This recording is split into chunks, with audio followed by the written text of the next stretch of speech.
నమస్తే, welcome to our channel. నేను సౌజన్య. నటి సౌమ్య పోలీసులపై దాడి చేసిందని చెప్పేసి వార్త మనం ఎక్స్లో కావచ్చు, సోషల్ మీడియాలో ప్రతి చోట మనం చూస్తూనే ఉన్నాం. సో దానికి సంబంధించి ఆవిడ క్లారిటీ కూడా ఇచ్చారు ఒక ఛానల్కి సంబంధించిన ఇంటర్వ్యూలో. మరి అంశానికి సంబంధించి మనతో మాట్లాడడానికి, వారి విశ్లేషణని మనతో పంచుకోవడానికి ఈరోజు మనతో పాటు ఉన్నారు సీనియర్ జర్నలిస్ట్ జగదేవ్ ఉన్నారు. వారితో మాట్లాడదాం. నమస్తే అండి. నమస్తే. నటి సౌమ్య 2 కోట్ల రూపాయల విలువైనటువంటి కారులో వచ్చింది. సో వచ్చి పోలీసులపై దాడి చేసిందని టాక్. సో దానికి సంబంధించి పూర్తి వీడియో కాకుండా సగం వీడియోనే బయటకు వచ్చింది. సో ఇప్పుడైతే పూర్తి వీడియో ఉంది. తను ఒక ఛానల్కి సంబంధించి ఈ అంశానికి సంబంధించి ఇంటర్వ్యూ కూడా ఇచ్చింది. సో అక్కడ ఏంటి అంటే తిను మాట్లాడిన వర్షన్ మాత్రమే బయటకు చెప్తారు తప్ప అసలు పోలీసులు ఏం మాట్లాడారు, ఏం జరిగింది అనేది ఎక్కడా లేదు. సో తినేమో వాళ్ళ మదర్కి బాగోకపోవడం వల్ల ప్రిస్క్రిప్షన్ మందుల కోసం అని చెప్పి బయటకు వచ్చింది. అందుకే రాంగ్ రూట్లో వచ్చాననుక సగం వరకు తెలుసు. అది పూర్తి డీటెయిల్స్ ఏంటంటే అసలు నిజంగా ఆ అమ్మాయి పోలీసుల్ని తిట్టిందా, ఒకవేళ తిడితే ఆ కారణాలు ఏంటి? ఇక్కడ ప్రతి ఒక్క దాంట్లో కూడా ఒక ఆర్గ్యుమెంట్ జరిగినా, లేదంటే గొడవ జరిగినా, ఒక పెద్ద రాద్ధాంతం జరిగినా ఎవరి వెర్షన్ వాళ్ళకి కరెక్ట్గా ఉంటుంది. ఎలా ఉంటుందంటే ఇప్పుడు మీరు అన్నట్టుగా ఆవిడ చెప్పే వెర్షన్ ఎలా ఉందంటే, నా మదర్కి ప్రిస్క్రిప్షన్కి సంబంధించి, అదే మెడికల్కి సంబంధించి అర్జెంటు, అందుకే రాంగ్ రూట్లో వచ్చాను. ఓకే, రాంగ్ రూట్లో వచ్చాను, బట్ ఆయన నన్ను అడ్డుకున్నాడు. ఎందుకు మీ ఏంటి రాంగ్ రూట్లో వచ్చావు తీయని అనేసి అన్నాడు. అంటే ఎంతసేపు నాకు నోటికి వచ్చినట్టు మాట్లాడాడు, బీప్ సౌండ్లో అన్నాడు. అందుకే నేను రేజ్ అయిపోయి మాట్లాడి ఈవిడి వెర్షన్ చెప్తుంది. సో ఇప్పుడు ఆయన ఏమంటాడు, సార్ ఆవిడ అసలు ఎందుకు రాంగ్ రూట్లో రావాలి? రాంగ్ రూట్లో రావడం వల్లే ప్రాబ్లం కదా ఇదంతా. ఆవిడ రాంగ్ రూట్లో రాకపోతే నేను అసలు ఆపను కదా, ఇప్పుడు ఆ ప్రాబ్లమే ఉండదు కదా అని అంటారు. ఇప్పుడు దీనికి చిన్న ఎగ్జాంపుల్ చెప్తాను. భరత్ అనే నేను సినిమాలో, అంటే నాకు కూడా జనరల్గా ఆ భరత్ అనే నేను సినిమా చూడకముందు కూడా థాట్స్ ఉండేవి. ఇట్లా కంపల్సరీగా మనకి విదేశాల టైప్లో రాంగ్ రూట్లో వస్తే ఫస్ట్ టైం వార్నింగ్ ఇవ్వాలి, రెండోసారి లైసెన్స్ క్యాన్సిల్ చేయాలి, మూడోసారి అరెస్ట్ చేయాలి. ఇట్లా అలా చేస్తే స్ట్రిక్ట్గా ఉండాలి. ఉండదు మన దగ్గర, ఎందుకంటే మంది ఎక్కువ అయితే మజ్జిగ పలచనని సామెత ఉన్నట్టుగా ఉంటుంది. సరే, ఆవిడ రాంగ్ రూట్లో వచ్చింది. భరతన్ నేను సినిమాలో ఏంటంటారు, రాంగ్ రూట్లో వచ్చినా, ఫుట్పాల్ నుంచి వెళ్ళినా కూడా, సిగ్నల్ జంప్ అయిపోయినా కూడా వాళ్ళకి 10,000 రూపాయలు జరిమానా వేయండి అని చెప్పి పెడతారు ముఖ్యమంత్రి గారు ఆ సినిమాలో. పెడితే వెంటనే ప్రతిపక్షాలు మరి సామాన్యుడు ఏం బతకాలి, ఎందుకు బతకాలి ఏదంటే అప్పుడు ఈయన అడుగుతాడు, అలా రాంగ్ రూట్లో వచ్చి ఏదైనా జరగరాని జరిగితే మళ్ళీ ప్రభుత్వమే ఎక్స్గ్రేషియా ఇవ్వాలిగా. ప్రభుత్వం మళ్ళీ పట్టించుకోలేదు, సరిగ్గా ఇలా రాంగ్ రూట్లో వస్తున్నా కూడా పోలీసులు ట్రాఫిక్లు ఏం చేస్తున్నారని చెప్పి ఈ సంఘాలన్నీ మళ్ళీ గొంతెత్తి తరుస్తాయి, మీడియా ఛానల్స్ అన్ని కూడా మాట్లాడతాయి. ఎవరు తప్పు అంటారు చెప్పండి? ఎవరు వెర్షన్ కరెక్ట్ చెప్పండి? ఇప్పుడు ఈవిడ ఫస్ట్ వచ్చింది ఎవరు? ఈవిడే కదా. ఈవిడేం మాట్లాడుతుంది, నాది తప్పే, ఆయన బుద్ధి ఏమైంది? చూసారు ఎంత తెలివిగా మాట్లాడుతున్నారు. ఆవిడ తప్పేనట, ఆయన బుద్ధి ఏమైందట. ఇంకేం మాట్లాడతాను చెప్పండి? మీరు చాలా వరకు అబ్జర్వ్ చేయండి, రాంగ్ రూట్లో వచ్చిన, మిస్బిహేవ్ చేసిన, యాజ్ ఏ ఫిమేల్గా I'm not criticising entire women సెక్టర్కి కనట్లేదు, కొంతమంది చెప్తున్నాను. అట్లా మాట్లాడితే ఇంగ్లీష్ వస్తుంది వాళ్ళకి. అంటే ఇంగ్లీష్లో మాట్లాడితే పెద్ద పాష్, నేను పర్ఫెక్ట్, నేను వచ్చేది రైట్ వే అని అనుకుంటారా ఏంటి వీళ్ళు? మీరు అబ్జర్వ్ చేయండి. ఎస్పెషల్లీ నేను ఎక్కువగా అబ్జర్వ్ చేసింది వీళ్ళు. మెన్ అంటే ఏంటంటే సారీ వే అనుకుని ఏదో పనిలో వెళ్ళిపోతుంది. నేను చాలాసార్లు అబ్జర్వ్ చేశాను. ఉమెన్ అయితే యాంటీ జెండర్ కాన్సెప్ట్ లేకపోతే ఏంటో ఒకసారి ముందు ఇలా సీరియస్గా చూస్తారు. ఒకసారి ఇలాగా నేను వెళ్తుంటే ఒక అమ్మాయికి రాంగ్ రూట్లో వస్తే నా ఓన్ ఎక్స్పీరియన్స్, ఓ అని అన్నానంటే కారు ఆపి గ్లాస్ డోర్ దించి ఏంటి నొప్పి అని అడిగింది ఆ అమ్మాయి. వెంటనే వెనక మా బావగారు ఉన్నారు, ఆయన ఎందుకు అంటే రాంగ్ రూట్లో వచ్చింది మీరు కదా అంటే ఇంగ్లీష్ వస్తుంది ఆమెకి. అతను వదిలే పద వెళ్ళిపోయాను, ఎందుకంటే ఇప్పుడు టైం వేస్ట్. అక్కడ యాక్చువల్గా ఆయనకి ఇంటర్వ్యూకి తీసుకెళ్ళాలి నేను, మా బావగారికి. అంటే ఇట్లాంటివి నేను చాలా ఎగ్జాంపుల్ చెప్తాను. అఫ్కోర్స్ మగవాళ్ళు కూడా ఉన్నాయి, రేర్ కేసులో ఉన్నాయి. సో ఇప్పుడు ఏం మాట్లాడుతుంది, నా మదర్కి ఇంపార్టెంట్. ఓకే, మదర్కి ఇంపార్టెంటే, నువ్వు మదర్కి నీకు తోడు కావాలంటే నువ్వు జాగ్రత్తగా ఉండాలి. ఆ రాంగ్ రూట్లో వచ్చినప్పుడు ఏమైనా జరిగితే మదర్కి ఇంకెవరు మెడిసిన్స్ ఇస్తారు, ఎవరు ప్రిస్క్రిప్షన్స్ ఇస్తారు చెప్పండి? అంటే ఈవిడ వర్షన్ ఏంటంటే, నేను రాంగ్ రూట్లో వచ్చిన ఆ విషయం నాకు తెలుసు, బట్ ఈయన నన్ను కొన్ని అబ్యూజింగ్ వర్డ్స్ వాడాడు. ఎందుకు వాడతాను అని ఒక మాట పోనీ ఈవిడ వర్షన్ నేను చెప్తాను ఆ పాయింట్. అందుకే నేను మాట్లాడాల్సి వచ్చిందని ఆవిడ అంటుంది.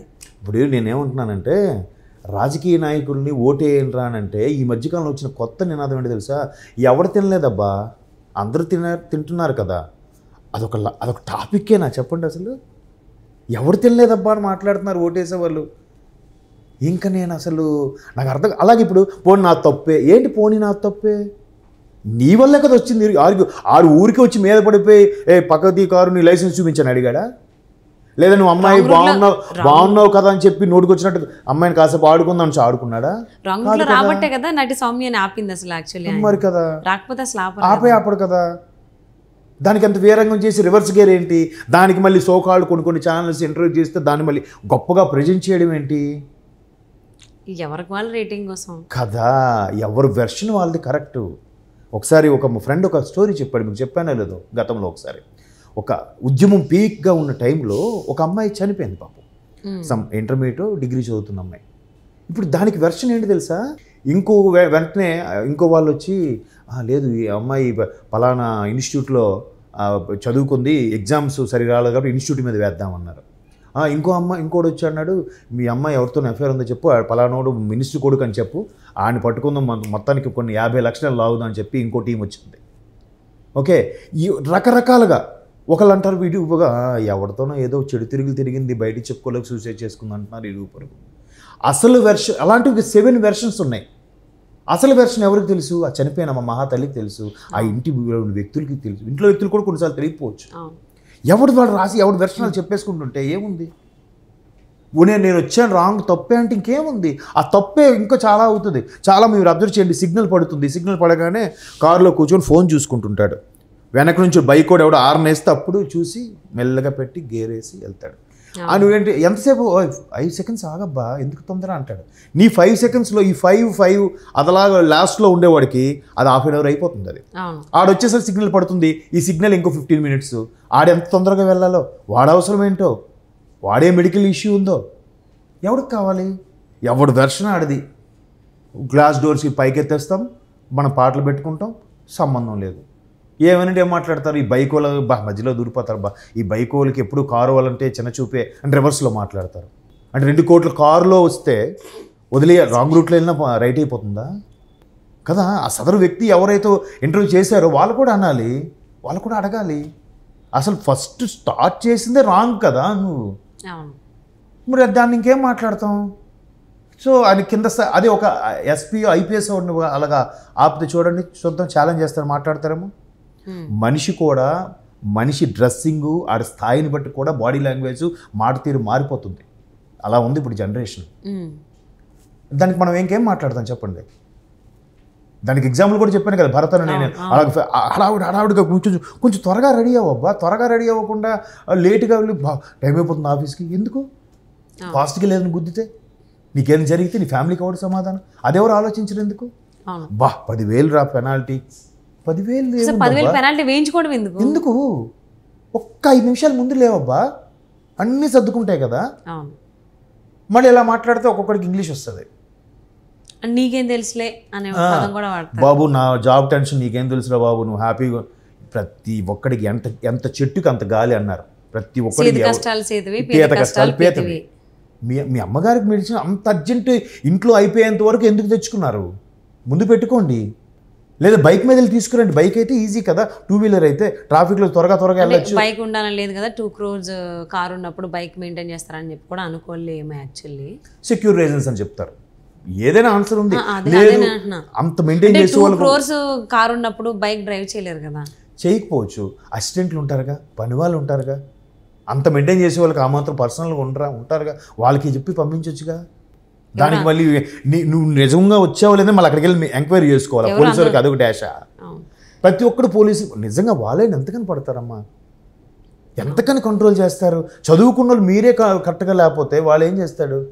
అవును, ఈ సౌమ్య వర్షన్ వాళ్ళది పోలీసు వర్షన్ పోలీసు. ఫస్ట్ తప్పు ఎవరు స్టార్ట్ చేశారు అనేది ఉంటుంది కదా.